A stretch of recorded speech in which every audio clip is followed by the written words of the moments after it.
Hello government officers, நம்ம இந்த வீடியோவில் வந்து ஆல்ரெடி நம்ம அமெண்ட்மெண்ட்டை பற்றின வீடியோ பார்ட் 1 போட்டிருந்தோம். இது வந்து பார்ட் 2.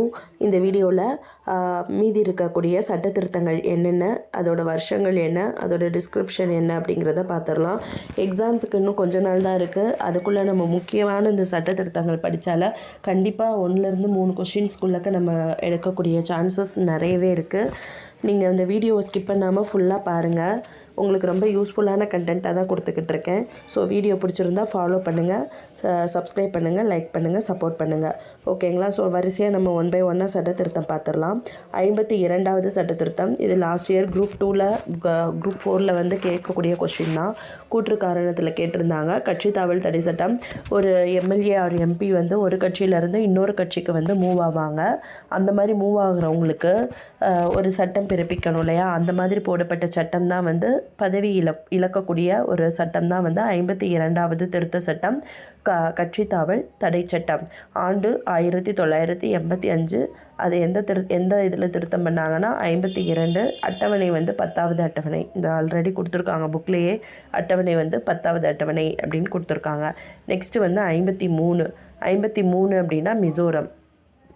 53 மிசோரம் சம்பந்தமாக சிறப்பு ஏற்பாடுகள் அந்த மாதிரி செய்யக்கூடிய குறைந்தபட்சம் 40 உறுப்பினர்கள். மிசோரத்தில் வந்து 40 உறுப்பினர்கள் இருந்தாங்கன்னா 53வது 1986. அருணாச்சல பிரதேசம் வந்து 30 உறுப்பினர்கள் குறைந்தபட்சம் இருக்கணும். அது வந்து 55. ஸோ இதெல்லாம் ஒரு ஆர்டராக பார்த்துட்டு வாங்க. 53, 55, 56 இந்த 3 தான். 3ல் வந்து 53 வந்து மிசோரம், 55 வந்து அருணாச்சல பிரதேசம், 56 வந்து கோவா. படிக்க உங்களுக்கு ஞாபகம் வந்துடும். கோவா. இந்த ரெண்டும் வந்து 86. மிசோரமும் அருணாச்சல பிரதேசமும் 86, கோவா வந்து 87. மிசோரத்தில் வந்து 40 உறுப்பினர்கள். மிசோரத்தில் 40, அருணாச்சல பிரதேசத்தில் 30, கோவாவில் வந்து சேம் ஆல்சோ 30 தான். ஓகே. அதுக்கப்புறம் கடைசி 57 வந்து என்னென்னா, நம்ம படித்த அந்த அருணாச்சல பிரதேசம், மிசோரம், அப்புறம் மேகாலயா, நாகாலாந்து இந்த மாதிரியான மாநிலங்களுக்கு வந்து இடஒதுக்கீடு, பழங்குடியினர், SC ST பழங்குடியினருக்கு இடஒதுக்கீடு செஞ்சக்கூடிய திருத்தம் தான் 57, 1987. அப்புறம் வந்து வயது வந்து 21லேருந்து 18 வந்து குறைச்சிருக்காங்க. அது 61வது சட்ட திருத்தம். 1989 ஆண்டு வந்து ரொம்ப முக்கியம். 1989 வந்து அடிக்கடி கேட்கக்கூடிய கொஷின் தான் டெல்லியை வந்து ஒரு தேசிய தலைநகர பகுதின்னு நமக்கு தெரியும். ஸோ நம்ம பார்த்தோம் இல்லையா? வயது வந்து 61, இது வந்து 69. எப்படின்னா தலைநகரம் டெல்லி வந்து தலைநகரம். தலைநகரத்தை திருப்பி போடுங்களேன். அப்போ 6 போட்டாலும் 1 தான், 9 போட்டாலும் 1 தான் அப்படின்னு ஞாபகம் வச்சுக்கோங்க. வருஷம் வந்து இது 1991. அதுக்கப்புறமா இந்த தலைநகர பகுதியோடைய சட்டமன்ற உறுப்பினர்கள் மற்றும் புதுச்சேரி இந்த மாதிரி 2 யூனியன் டெரிட்டரியோட MLAs மற்றும் அவங்களுடைய உறுப்பினர்களை குடியரசுத் தலைவர் தேர்தலில் தேர்வாளர் குழுவில் வந்து சேர்க்கணும். அவங்களையும் வந்து நம்ம வந்து தேர்தலில் வந்து கன்சிடர் பண்ணணும். ஏன்னா நம்ம குடியரசு எலெக்ஷனுக்கு வந்து மறைமுகம்னு தெரியும், அதில் யாரெல்லாம் இருப்பாங்கன்றது தெரியும்.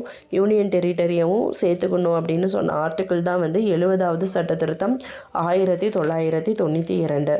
அப்புறம் 71, 72, 73, 74, 70லேருந்து 74 வரைக்கும் வருஷம் வந்து 992 தான்.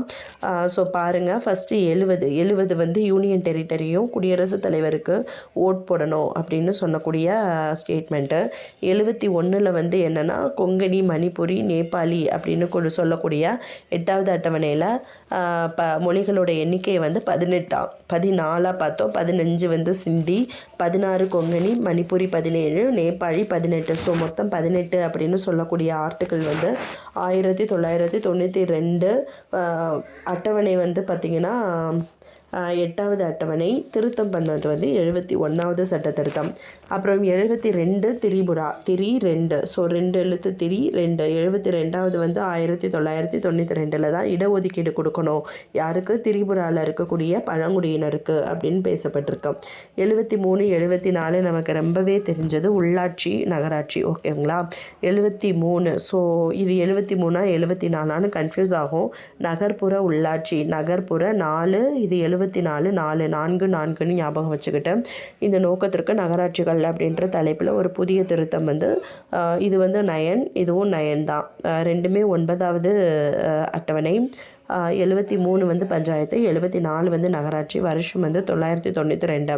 18 பொருண்மை கடை, 12வது அட்டவணை. ஸோ இது 11வது அட்டவணை, இது 12வது அட்டவணை. அவ்வளோதான். நெக்ஸ்ட்டு வந்து 76 1994. இதில் வந்து என்ன சொல்கிறாங்கன்னா 69% வந்து இடஒதுக்கீடு வந்து கல்வி நிறுவனங்களில் வந்து கொடுக்கணும், மற்றும் மாநில பணிகளில் வந்து பதவிகள் கொடுக்கறதுக்கும் இந்த 69% அப்படின்ற ஒதுக்கீடு சட்டத்தை வந்து தமிழ்நாடு பாஸ் பண்ண ஆண்டு தான் 1994, 76வது சட்ட திருத்தம். இதை எந்த அட்டவணையில் பாஸ் பண்ணாங்கன்னு பார்த்தீங்கன்னா 9வது அட்டவணை. அப்புறம் வந்து 1992 இந்த வருஷத்தில் உச்சநீதிமன்றம் வந்து ஆல்ரெடி அதை நம்ம மண்டல் கமிஷன் கேஸ் அந்த இது பார்த்திங்கன்னா தெரியும், 50%க்கு மேலே வந்து இருக்கக்கூடாது அப்படின்னு போட்டிருப்பாங்க. ஸோ அது ஒரு ஸ்டோரியாக வரும், மண்டல் கமிஷன் ஸ்டோரி. அதை ஞாபகம் வச்சுக்கிட்டிங்கன்னா 1992. அதுக்கப்புறம் அது வந்து 50% மண்டல் கமிஷன் வந்து 50% 1992 அப்படின்னா, இது வந்து 1994 69% தமிழ்நாடு இடஒதுக்கீடு. ஸோ இதை ஞாபகம் வச்சுக்கோங்க. 2 பேரும் வந்து சேஃபாக இருக்கணும் அப்படின்னு சொல்லக்கூடிய அட்டவணை தான் வந்து அந்த 9வது அட்டவணை. ஓகேங்களா? ஓகே, நெக்ஸ்ட்டு வந்து 80 தெரியும். நம்ம 86 படிச்சிருப்போம். 86 2002 கல்வி 0 to 14 வயதுக்குட்பட்ட குழந்தைகளுக்கு கல்வி கொடுக்கணும் அப்படின்றது. இது 80வது சட்ட திருத்தம் வந்து மத்திய அரசும் மாநிலத்துக்கும் இடையில் அதிகார பகிர்வுக்கான மாற்று திட்டம் தான் வந்து இந்த 80வது சட்ட திருத்தம். வருடம் வந்து 2000. 80 0, இதுவும் 0 0 0. ஓகேங்களா? ஸோ 0 0 அப்படின்னு ஞாபகம் வச்சுட்டு மாநிலத்துக்கும் இடையில் வருவாய்க்கு அதிகார பகிர்வாக மாற்று திட்டம் அப்படின்னு கொடுக்கறது தான் 80வது சட்ட திருத்தம் 2000. இந்த 86 கல்வி வருதா? ஸோ 84 பார்க்கலாம். 84னா 2001. இது வந்து மக்கள் தொகை குறைக்கணும், அப்புறம் வந்து அதை வந்து ஊக்குவிக்கிற குறிக்கோளில் மக்களவை மாநில சட்டமன்றங்கள் இடங்களை வந்து சீர்படுத்துவதற்கான தடை வந்து நீட்டிக்கப்பட்டது. சீர்படுத்துவதற்கான தடை நீட்டிக்கப்பட்டது தான் இந்த 84வது சட்ட திருத்தம் 2001. 86வது 2002 பார்த்திங்கன்னா 0 to 6 14 வயது வரையுள்ள குழந்தைகளுக்கு வந்து கல்வி கொடுக்கக்கூடிய வாய்ப்பு. அது 86 2002. அப்புறம் 91 2003. இவங்க என்ன சொல்கிறாங்கன்னு பார்த்தீங்கன்னா, அமைச்சரவையில் பிரதமர் உட்பட எல்லாரையும் சேர்த்து மக்களவையில் அந்த 15% வந்து இருக்கக்கூடாது, அந்த ஓட்டு போடக்கூடிய அந்த பாலிசியை தான் சொல்கிறாங்க. 15% வந்து அவர் பெரும்பான்மை பெற்றிருக்கணும்னு நம்ம படிச்சிருக்கோம் இல்லையா, அதை விட அதிகமாக வந்து இருக்கக்கூடாது அப்படின்னு சொல்லக்கூடிய சட்ட திருத்தம். அப்புறம் வந்து அதே மாதிரி பிரதமருக்கு என்ன சொன்னாங்களோ அதே தான் மாநில அமைச்சரவை சட்டமன்றத்திலையும் முதலமைச்சருக்கு சொல்கிறாங்க. அதே மாதிரி முதலமைச்சர் உட்பட 12க்கும் குறைவாக நபர்கள் வந்து இருக்கக்கூடாது. ஸோ அதை பற்றி ஆர்டிக்கல் சொல்லுது 75 164. நம்ம பிரைம் மினிஸ்டர் பார்த்துருப்போம். 75ங்கிறது வந்து அமைச்சர்களவை. ஓகேங்களா? 75ல் 1A என்ன சொல்லுதுன்னா, அமைச்சர்களுடைய எண்ணிக்கை பிரதமரையும் சேர்த்து 15% விட அதிகமாக போயிடக்கூடாதுன்னு சொல்கிற ஆர்டிக்கல் 75 1A. முதலமைச்சர்னால் நம்ம 164 பார்த்துருக்கோம். அதே தான் இவங்களுக்கும் சொல்லிவிட்டு 1Aல சொல்கிறாங்க. இதுக்கான சட்ட திருத்தம் தான் 91வது சட்ட திருத்தம் 2003. அப்புறம் வந்து 93. 3னா 2005. ஸோ 1னா 2 ப்ளஸ் பண்ணிவிட்டு 2003 போடுங்க. 3னா இந்த 2 ப்ளஸ் பண்ணிவிட்டு 2005 போடுங்க. இவங்க வந்து என்ன சொல்கிறாங்கன்னா, தனியார் ப்ரைவேட் எஜுகேஷனில் வந்து கல்வி ரீதியாக பின்னாடி இருக்கக்கூடிய பின்தங்கிய பட்டியல் இனத்தவர், SC ST, அந்த பழங்குடியினர், அவங்களுக்கெல்லாம் வந்து அதிகாரம் வந்து சிறப்பு ஏற்பாடுகள் செஞ்சு அதிகாரம் கொடுத்துருக்காங்க. அந்த நீதிமன்ற தீர்ப்பு தான் 2005. அதை ரத்து பண்ணணும் அப்படின்னு சொல்லி ஒரு சட்டம் இயற்றப்பட்ட சட்டம் தான் 93வது சட்ட திருத்தம். ஸோ இதில் வந்து சிறுபான்மையினர், அவங்க இல்லாத, உதவி பெற்றவங்க பெறாதவங்க, கல்லூரி தொழில்சார் கல்லூரிகளுக்கு மட்டும் இது பொருந்தாது அப்படின்னு சொல்லியிருக்காங்க. தனியார் கல்வி நிறுவனங்கள் தான் அந்த கல்வி நிறுவனங்களில் வந்து சிறுபான்மையினராக இருக்கக்கூடிய அல்லது உதவி எந்த ஒரு எய்டடும் உதவி இல்லாத அந்த மாதிரியான எஜுகேஷன் சிஸ்டம்க்கு இந்த சட்ட திருத்தம் பொருந்தாது. அதான் 93வது சட்ட திருத்தம் 2005. அப்புறம் வந்து 97 2011 இது வந்து அந்த கூட்டுறவு இந்த ஆர்டிக்கல் வந்து ரொம்ப ரொம்ப இம்பார்ட்டண்ட். நம்ம எப்படி வந்து எஜுகேஷனுக்கு வந்து ஃபண்டமெண்டல் ரைட்ஸில் இருக்கக்கூடியது 45, டிபிஎஸ்பியில் இருக்கக்கூடிய 45 ஃபண்டமெண்டல் ரைட்ஸில் இருக்கக்கூடியது அந்த 21A அந்த இது படித்தோமோ அதே மாதிரி கூட்டுறவுக்கு வந்து ஃபண்டமெண்டல் ரைட்ஸில் இருக்கக்கூடிய ஆர்டிக்கல் 19 அதில் வந்து பேச்சுரிமை 6 வகையான உரிமை கொடுத்துருப்பாங்க. அந்த 6 வகையான உரிமையில் வந்து நம்ம சங்கங்கள் அமைப்பதற்கான உரிமையவும் கொடுத்துருப்பாங்க. அதுதான் வந்து கூட்டுறவு சங்கம் அப்படின்னு மென்ஷன் பண்ணியிருக்கேன்.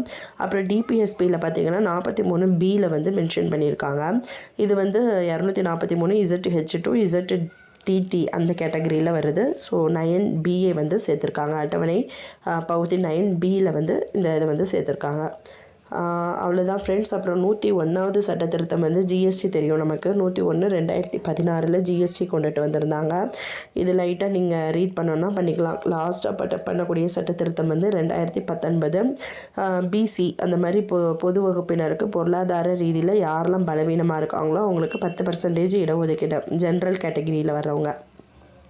103வது சட்ட திருத்தம் 2019 18 போட்டாங்களான்னா போட்டாங்க. அதுவும் பேக்வேர்டு கிளாஸுக்கு தேசிய ஆணையத்திற்கு அரசமைப்பு தகுதி இருக்கணும் அப்படின்னு சொன்னது 102வது. 101/2016 ஜிஎஸ்டி 100 வந்து 2014. இவங்க என்ன சொல்லியிருக்காங்கன்னா இந்தியா பங்களாதேஷுக்கு இடையில் போடக்கூடிய அந்த நில எல்லை ஒப்பந்தம் அதுதான் 100வது. அப்படின்னா 100 இப்படி ஞாபகம் வச்சுக்கோங்க. இந்தியா இருக்குது. இந்தியாவில் இந்த வெஸ்ட் பெங்கால் அவங்களுக்கு கிட்ட போடக்கூடிய அந்த நில எல்லை ஒப்பந்தம் தான் வந்து என்னது 100. அப்புறம் இந்த 100 வந்து நம்ம என்ன பார்ப்போம், நம்ம ஓட்டிங் எலெக்ஷனில் இது வரும்போது ஒரு ஸ்பெஷல் பர்சன் மட்டும் அவரோட ஓட்டை வந்து செலுத்தலான்னு அந்த கேட்டகிரி 100. அந்த 100ல் போடக்கூடிய ஸ்பெஷல் பர்சன் யார், எப்போ அவங்க ஓட்டு போடுவாங்க அப்படிங்கிறத தெரிஞ்சவங்க கமெண்ட் பண்ணலாம். நெக்ஸ்ட்டு 99வது அது வந்து பார்த்திங்கன்னா தேசிய நீதி ஆணையத்தை நிறுவுறதுக்காக 2014 போடக்கூடிய இது.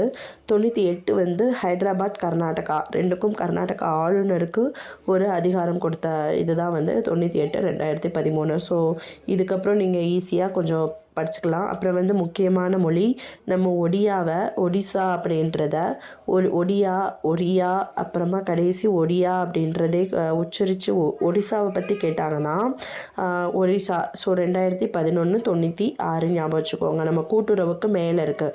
கூட்டுறவு 97க்கு மேலே 96 இருக்கக்கூடியதான் ஒரிசா. 2011 வருஷம் வந்து சேம் தான். ஸோ அவ்வளோதான் ஃப்ரெண்ட்ஸ். வீடியோ பிடிச்சிருந்தா ஃபாலோ பண்ணுங்கள், சப்ஸ்கிரைப் பண்ணுங்கள், நல்லா படிங்க. தேங்க்யூ.